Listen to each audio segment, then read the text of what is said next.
think phagitals are going to be really important for a number of reasons. One, that what I mentioned earlier in terms of the adoption process is that in terms of onboarding new people into this space, they get it, or they see the value if they're like, oh, okay, I'm going to buy a digital something and then I'll get a phygital made to order within a certain time. There's also obviously a really good kind of sustainability kind of notion to that as well, in terms of not kind of overproducing too.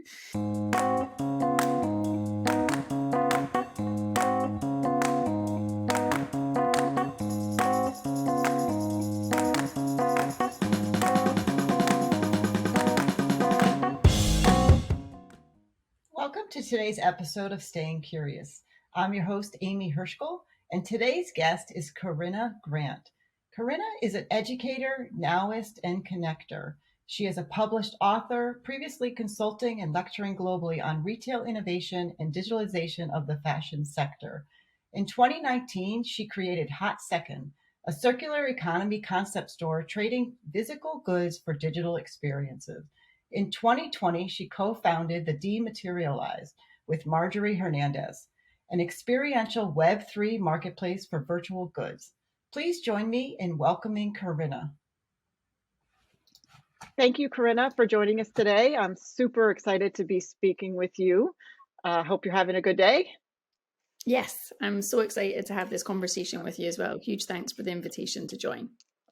No, very, very welcome. I'm so excited about this topic. And I have to say, I actually was having a conversation with two 11-year-old boys. One of them was my son. And I had mentioned about the topic we were speaking about. And I don't think I've ever had my son be so interested in a topic having to do with my job in my life. So I think he's even going to appreciate this conversation. So let's get right into it. So can you tell us a little bit about what is the Dematerialized?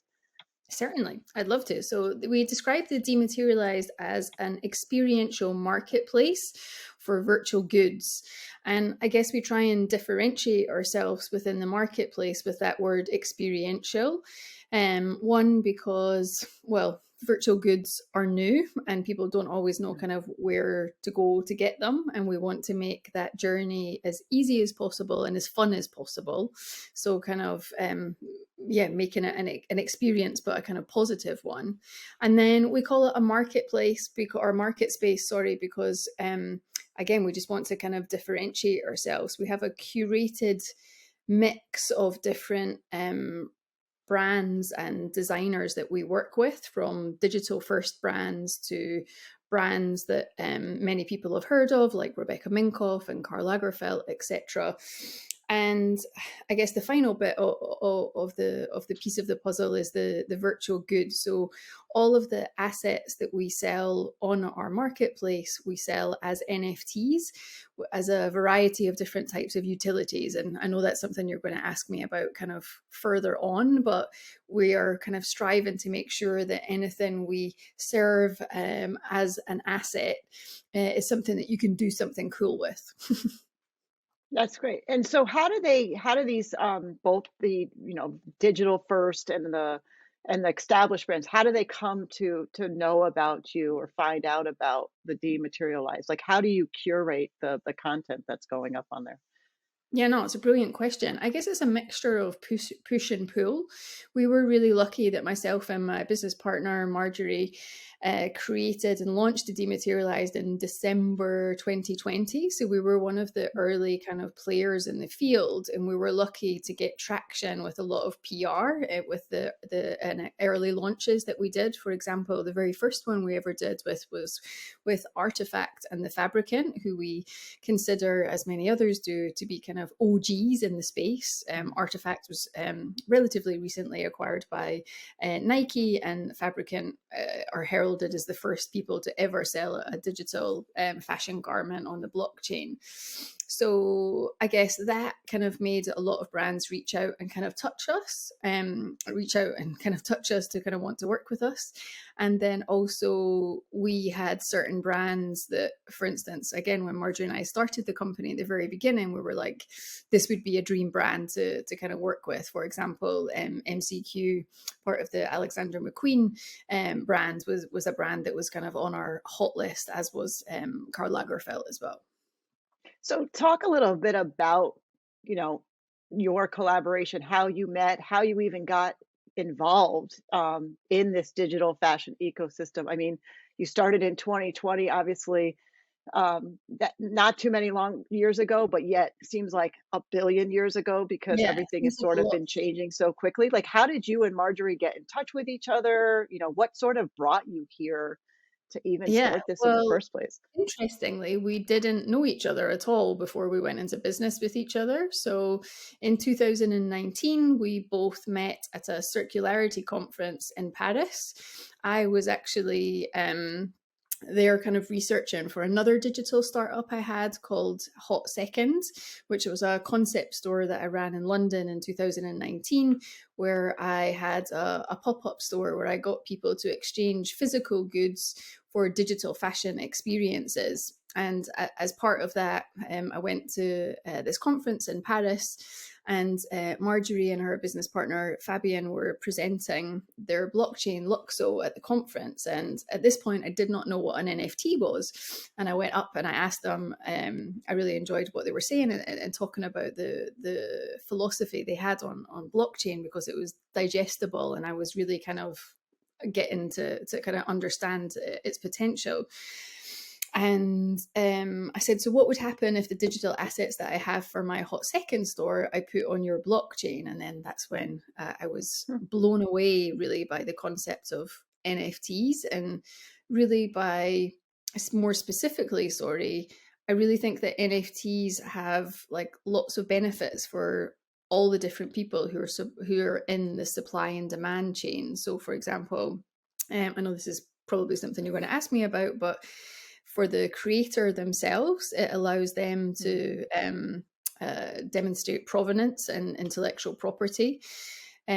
For the kind of retailer or the kind of curator, I guess in our sense, or co-collaborator, again, you can have that shared provenance, which is displayed on chain.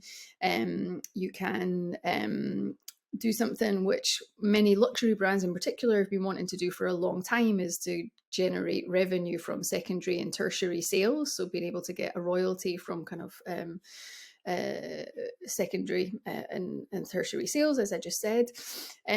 For the kind of end customer like ourselves, there's a variety of benefits. So things like being able to perhaps buy into um, a creator or a designer's dream or empire or philosophy, which there are many brands which I think I will never necessarily be able to afford physically, but quite possibly I might be able to buy a digital something of that, which either I use to, I don't know, demonstrate to other people that that's my design philosophy, or those type of people are people who I would like to be associated with, if that makes sense, that kind of Yeah. connoisseurship and kind of like belonging.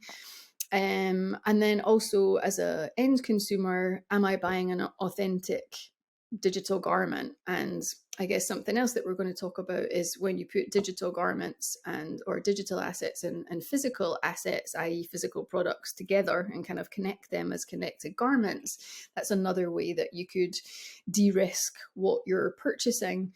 And also yeah, that kind of provenance and kind of like storytelling factor, which there's a lot more could be done than is doing kind of at the moment.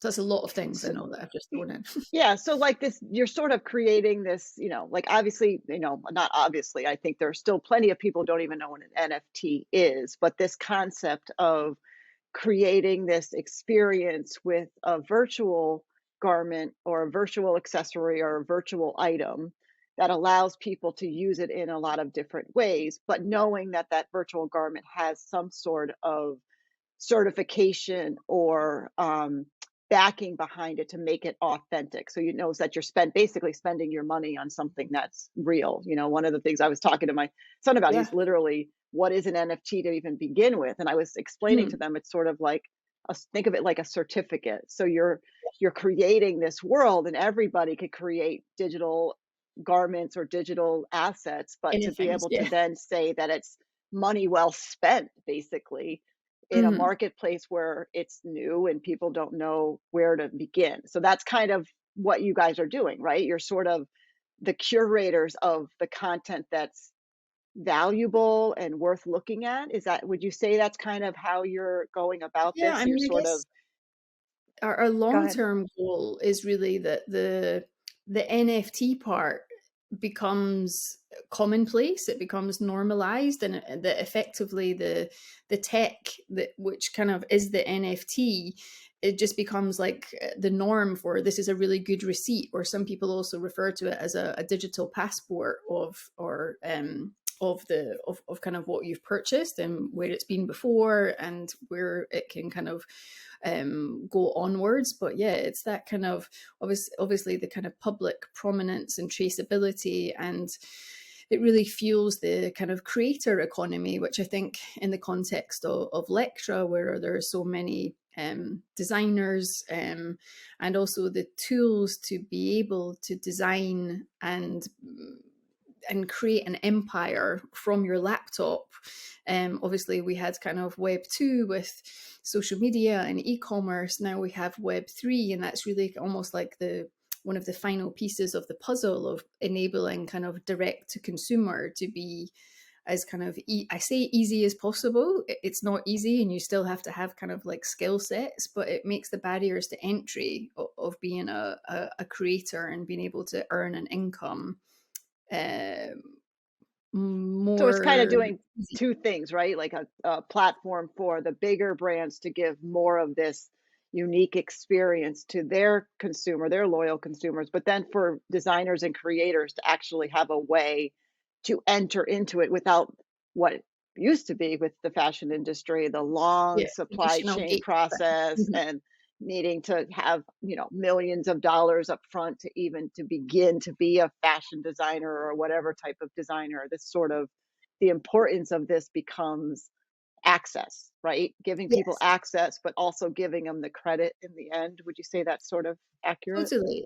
Access and ownership are obviously kind of key to kind of decentralization. And again, I just really believe that this is another reason why kind of NFTs are kind of ruffling people's feathers at the moment, because it is making kind of the traditional cultural gatekeepers kind of, whether that's I don't know, the CEO of a luxury brand or the kind of fashion editor or a fashion buyer kind of think, oh, wait, well, I actually don't think enough people are kind of going, wait, what does this mean for me? Because everyone's thinking it's a gimmick or that it's going to blow over. But my long-term kind of belief is that the NFTization will kind of touch everything, whether it's a digital garment, a physical garment, or kind of otherwise. So how have things in your mind, you sort of touched on it a little bit, how have things changed even in the last 6 months? You said that, NFTs was the buzzword. Everybody was Mm. using it, and whether they were using it accurately or not, that's a whole other conversation. But how have things even changed in the last 6 months? And you see it firsthand with your platform. Yeah, I mean, in some instances, they can change quite dynamically because many people associate kind of what happens in the crypto market to what happens in the NFT market. And I guess that's one of a kind of misnomer that we have. Also, kind of one of the things that we really worked hard at the Dematerialized to make it um, as easy as possible, and that you didn't need to have a crypto wallet to be able to buy an NFT. And that was really important to kind of onboard a regular kind of customer, if you like. So I guess one of the things that has happened in the last 6 months has been the kind of crypto winter. We've seen lots of bad news stories of kind of scams and terrible ways that certain people who have not managed their businesses effectively. And that's really kind of unfortunately made kind of crypto and NFTs a bit of a dirty word to kind of Mm. like certain people. So there's a brand image issue kind of around NFTs. On the kind of plus side, what we have seen now is though a lot of brands, established brands, large brands and small brands starting to experiment with Web3, some doing them kind of well, some doing them spectacularly not particularly well, and just kind of seeing this as a kind of cash grab and not partnering with the right people in order to kind of have a proper kind of strategy in place for what their kind of approach should be. There's also a bit of a kind of concern about what to do with NFTs at the moment. So if you do buy a digital asset that you really want, and one of the main purposes of that or traditional purposes is to wear a garment in the metaverse. Well, we don't have that many metaverses, certainly for fashion people, that are kind of strong enough or kind of good enough yet. So you were starting to go into how you use it, but before that, you talked about an example, like of people who do it well and people who do it exceptionally not well. Mm. You don't have to give names if you don't want to, but can you give an example of somebody who's actually doing it really well, and what well looks like? What is that? What is your opinion of what doing it well is? I guess one example which is top of mind for me would be Prada. And I guess in the context of what does it mean is doing it well? Well, they kind of, if we think of traditional kind of marketing, they did the right thing at the right time to the right people. And again, describing what does well mean? Well, it was well received by the community in that it kind of sold out. They didn't try and do, for instance, a really high price point with a really high number of NFTs. It was kind of appropriate both in terms of pricing and the number that they released. And they were also clever in terms of the very first one they did was a collaborative artistic project. So that helped to kind of get I guess a distinguished kind of community on board. And then another part that they did was that they linked the digital asset to a physical piece as well. And I think, again, for this kind of early stage in the marketplace, that connection to physical, for the majority of people, they still see physical goods having a higher value than digital goods at this precise moment in time. I do believe, especially for like what you said at the very beginning, the younger team kind of coming through, that's, I would say, flipped already. And if you told them that you couldn't have access to the digital skins that they'd collected in certain games, they might not speak to you for a very long time. So I also wanted to ask you, what do you think the hottest topic is in digital fashion right now? Yes. One of my favorite questions. I think just now everybody's talking about AI, so artificial intelligence from a design perspective. So we've seen lots of different apps and kind of different techniques of being able to use text prompts and then obviously get kind of design kind of like output. I think what's exciting about this is that it even makes NFTs and blockchain more important because of explaining who it is, again, the provenance of, is it a designer plus an AI who made this particular piece? Is it just AI? And for the people who are, the designers in particular, who are very concerned about the impacts of this, there's always this flip side. And I think the blockchain and the NFT part is the flip side, which adds value and protection effectively to the design integrity of whichever is created.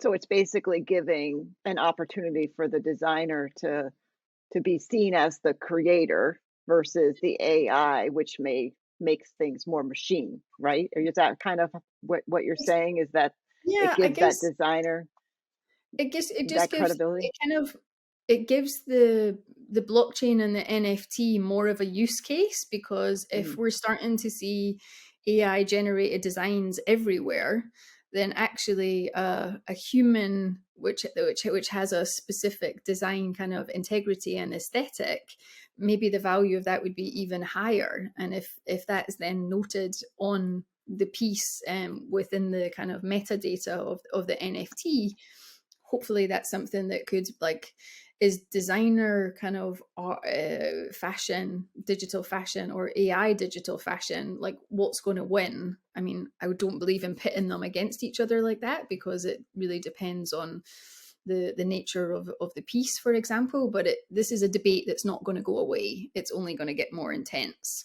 And so that's why I think it's good to address it. Great.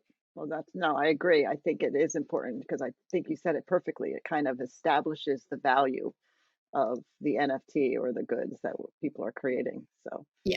so what are some of the ways that you find like the uses or the utilities you offer both in the dematerialized and then also your, obviously you offer them because those are sort of your opinion on what we can do with virtual goods. What really are we doing with these NFTs?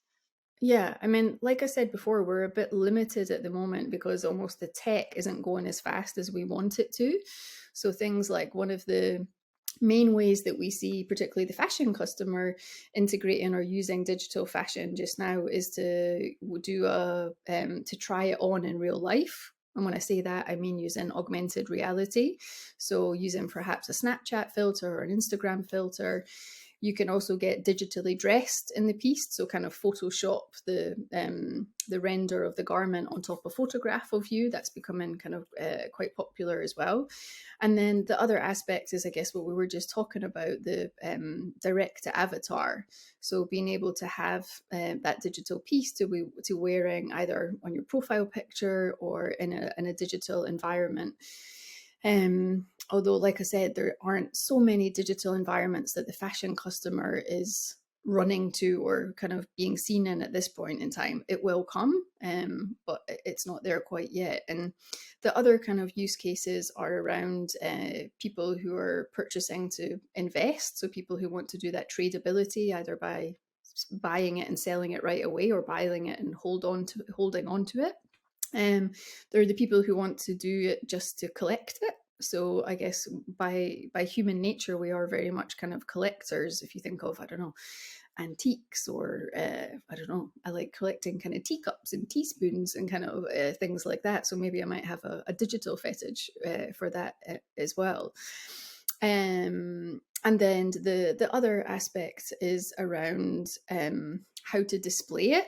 So, like I mentioned, we use kind of not an AR try on, but an AR kind of like showcasing a kind of worldview that you can display it on your shelf if you want to. Again, usually for kind of shareability on social media. And I guess one of the use cases for that I'm kind of holding on to again for the technology to be more easy to ascertain is to be able to have holographic content. So again, Marjorie, my business partner, and we said when we very first started, one of the key kind of NFTs we wanted to own was the hologram that Alexander McQueen showed of Kate Moss in one of his 90s kind of fashion shows. And again, I don't know, something like a couture dress or something, a Schiaparelli piece from the kind of early kind of couture years is something I would love to display somewhere in my house, but like as a 3D object. And we have kind of companies like Infinite Objects, which kind of are, I don't know, a sexier version of a digital photo frame, but it's not quite there yet in terms of the desirability that everybody wants to own one to display their NFT in there. Does that make sense?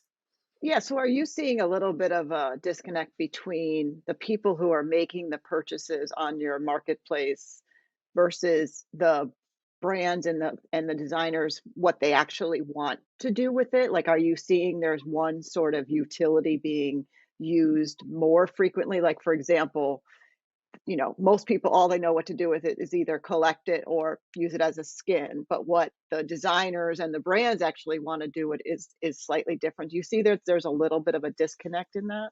Yeah, definitely. And I guess when we kind of map out who our kind of community is, or even kind of historically, if we look at the traditional customer segments for this, we see gamers as being the people who already understand and know the value of digital wearables or digital cosmetics because they've been doing it for years.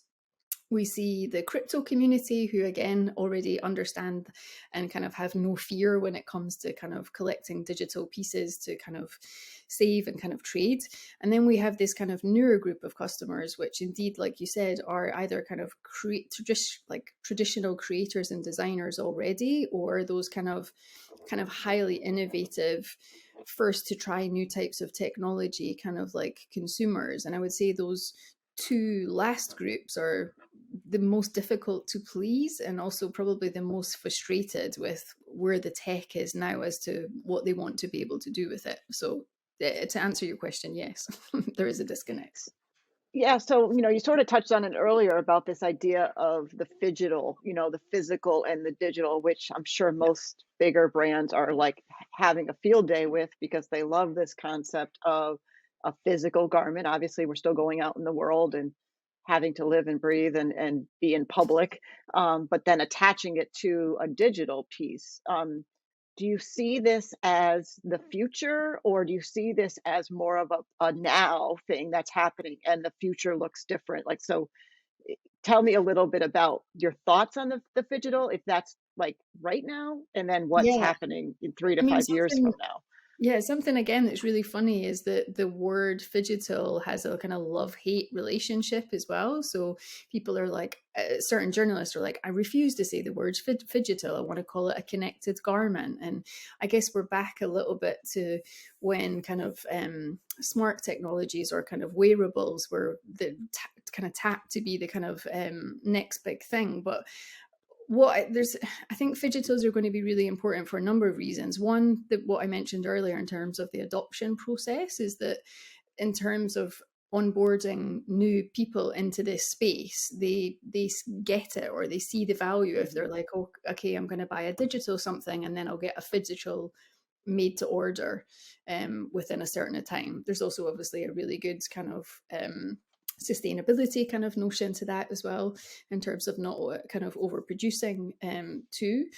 There's a authenticity piece and a kind of provenance, especially if it's a higher value item. The kind of flip side to that is no one's necessarily perfected yet how you connect the digital item and the physical item yet, because typically it depends on the hardware that's embedded into the physical piece, which usually there's a cost associated with it. There are various different ways, and there are some people kind of doing it well, but it's not mainstream by any kind of means yet. But I think that those, to answer your question more succinctly, it will be both. It's really important for the adoption process, but long term, I see them as being really important because we will have like software updates for our clothes, basically. So we'll be able to change certain characteristics or breed certain parts of kind of the things that we own or share, or kind of rent them out kind of digitally through that connection system. So it will obviously become much more exciting and mature in terms of what it's able to do. So what do you think needs to happen for the general population to actually adopt into this? You had mentioned that wearables didn't really go where they thought it was Mm, going to go. There's still potential there, obviously, but yeah. what do you think needs to happen for the general population to adopt this concept of I the mean, phygital or even virtual goods? there's a few things.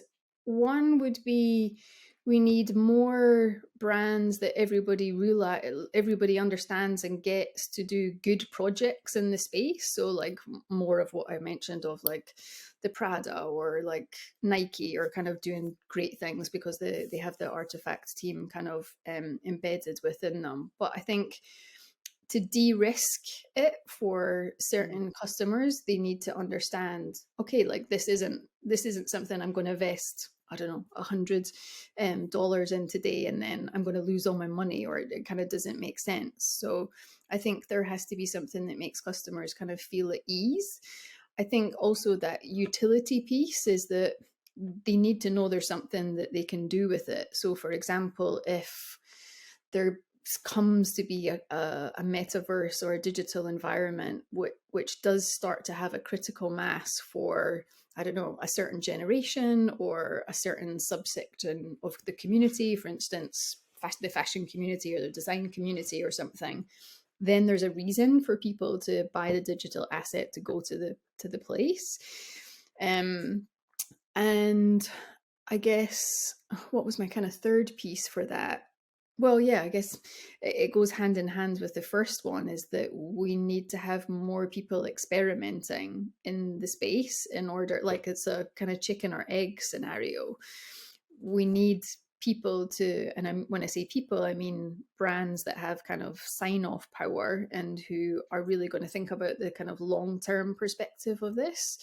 And meanwhile, that kind of creator independent economy is going to kind of bubble up kind of more and more, but that's still kind of quite niche and a bit kind of, I would say maybe even a bit insular at the moment. We need that to kind of, they need to kind of permeate each other. I hope that kind of makes sense. Yeah, definitely. So how does, your marketplace seems to be unique, making that sort of leap or making those sort of connections. Why do you think that is? Like there are a lot of marketplaces out there. Some did really well quickly and then fizzled out. Why do you think yours is the dematerialized platform is a little more unique in sort of being able to pivot and be agile as people and your audiences seem to be changing? I guess one, I hope it's because of the philosophy that we have as founders of really being as kind of user centric as possible. So we always make sure, even from the very beginning, that okay, if this is a crypto native, can they get in and out our platform as easy as possible and kind of as efficiently as possible?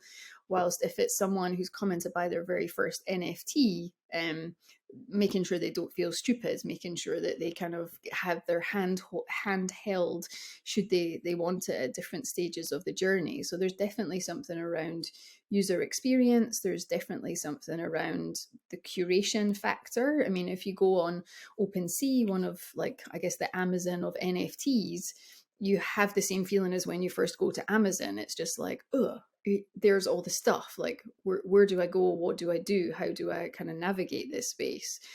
We've tried to do the kind of flip side of that and say, okay, like, sit back. This is like, you've got fewer options so that it's a more streamlined experience, which hopefully has that kind of dual purpose of whether you're a utilitarian shopper, you know what you want kind of in and out, versus you're like, oh, I'm going to visit, I'm going to come back, I'm going to like put this in my basket and then kind of look elsewhere and come back. So yeah, I guess those are kind of a couple of things that we want to kind of achieve and hopefully have done. And we think we've been really lucky to get kind of kudos and respect from the fashion community as well as the crypto community, which are two kind of groups which may historically kind of not necessarily be the same person, whereas they're kind of coming much more closely together. Well, I can vouch because I think I have been, researching a lot of on this topic and have been to a lot of different marketplaces. And I, I don't know if it's my age or what, but I was lost. And your marketplace is very well curated. It appeals to, it seems more user friendly, but it also appeals to that idea, like that you're serving up content that appeals to me and not making me sort of work so hard to, because I don't know what I want in this Yeah. space, I think I'm like the perfect guinea pig for something like that. And I do have to say, it's a much better experience. So, Thanks. I um, guess some people could criticize us for having a bit of a Web 2 feel with what we were doing, but to us that was just really important to help and kind of bring as many people as possible on this journey, because we're only at the beginning and it's going mhm, to be super right. exciting. Which is very smart because, like I said, if I'm a Web 2, if I'm that audience, I'm not ready to be fully taken away out of my comfort zone. So I think it's Yeah, a like if you very jump smart into, strategy.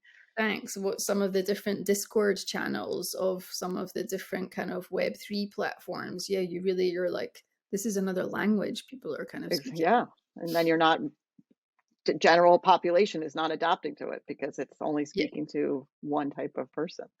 All right. So I have a series of questions like our lightning round. I'd love for you Mhm. to kind of take a step and talk through them with me. So Sure. give me three reasons why designers should start exploring blockchain and NFTs.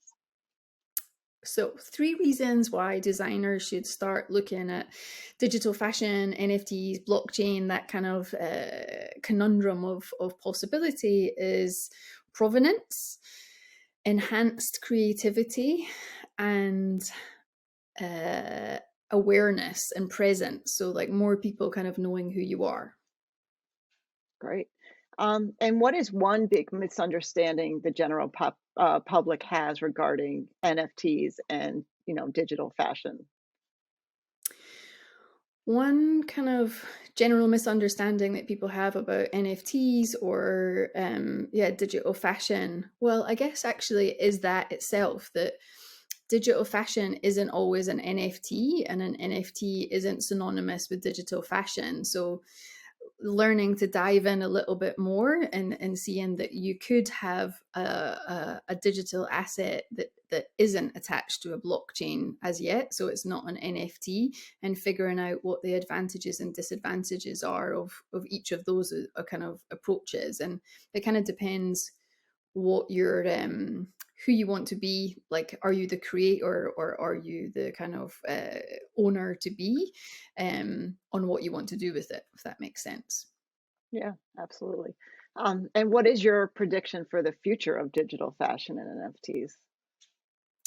My prediction for the future of digital fashion and NFTs is that I guess the term NFT will kind of disappear. And we always want kind of technology to be invisible and kind of seamless. So it'll just, the functionality or the technology, like I said, of NFTs will just be embedded in with digital assets. So we'll just know that whether we're creating something or whether we're wanting to own a digital asset, that it will already be an NFT. So the provenance, the storytelling, the ability for kind of to be able to begin it on secondary and kind of tertiary trading would be something. Well, thank you, Corinna. It was fabulous speaking with you today. I think you shared a lot of great knowledge about this topic, and it's super timely, especially now as we're into a new year and things are definitely changing and technology is on top of everyone's mind. I'm so thankful for you to be joining us. And for those of you in the audience who are interested in connecting with Corinna, you can go to her website at thedematerialized.com. And again, thank you so much for your time. Thank you so much. And remember, it's with an S, not a Z for our American viewers. Yes, definitely. S, dematerialized with an S. And I want to thank you all for tuning in. Please continue to stay curious and remember to like and subscribe to our social media pages to be notified when we have new episodes. Have a great day.